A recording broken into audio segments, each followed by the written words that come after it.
Hello, I'm going to demonstrate tape TUC, which is in some ways a tape-like or a tape-feeling audio processor, but at the same time, although it behaves to some extent like tape, it does some things that you can only really do in the digital domain. But yeah, it has this kind of tape-like feel. So we're just going to run the Python script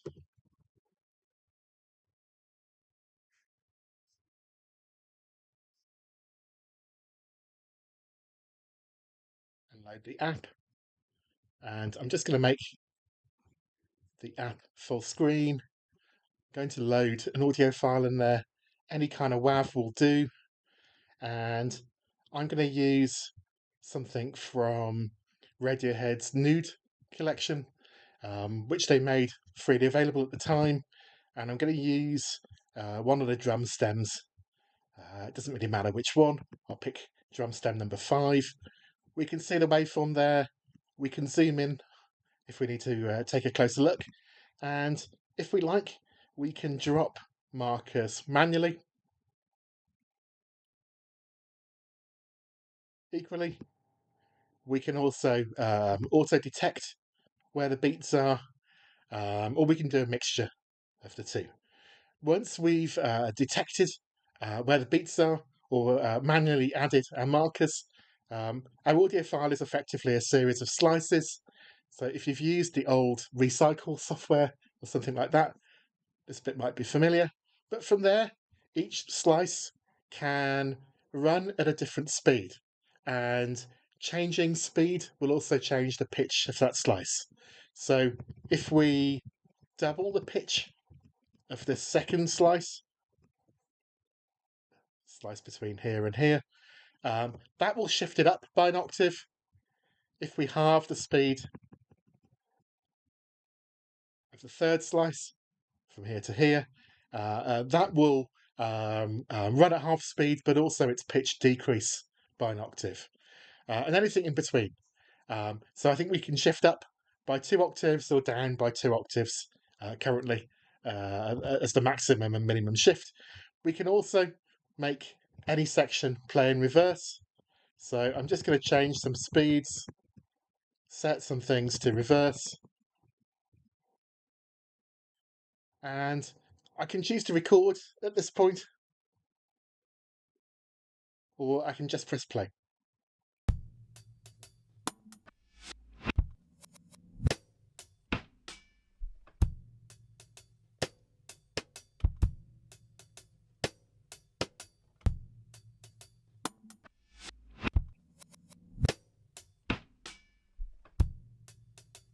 I don't want the changes to be so abrupt.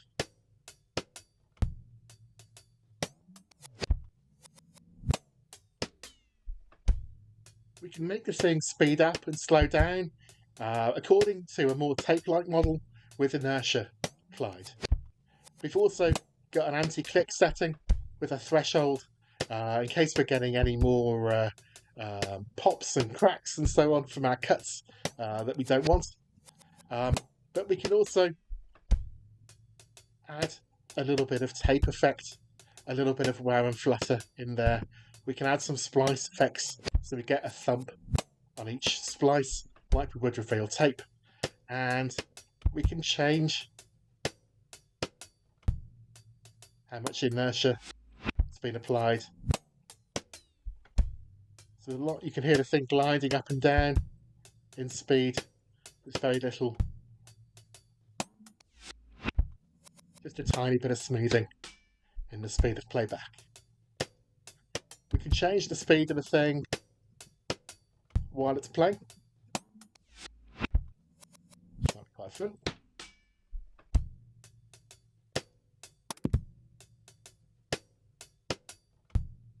Perhaps the most fun thing is that when we've set all these different relationships between the segments, we can preserve those, but also force the total overall time.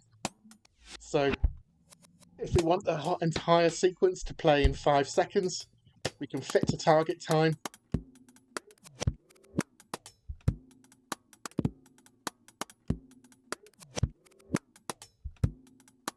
Or 8 seconds. We keep all those speed/pitch relationships intact that we had before, but everything now conforms to the overall time we've selected here. So instead of 8 seconds as it is now, let's apply 15 seconds to the overall.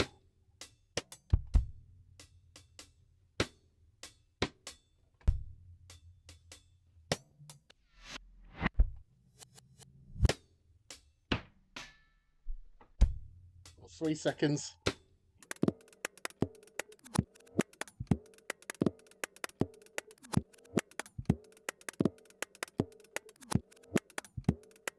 As mentioned, we can choose to record this, and if we record it, give it a file name, save. When I stop recording, I can choose to import that recording and have that if I want to.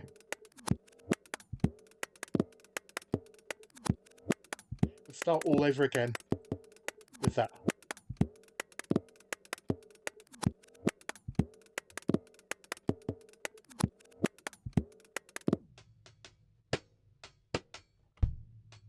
With all the resampling, with any reversing, with any relative speed changes kind of baked in. We can do some nice sample rate reduction effects if we bounce that around a few times.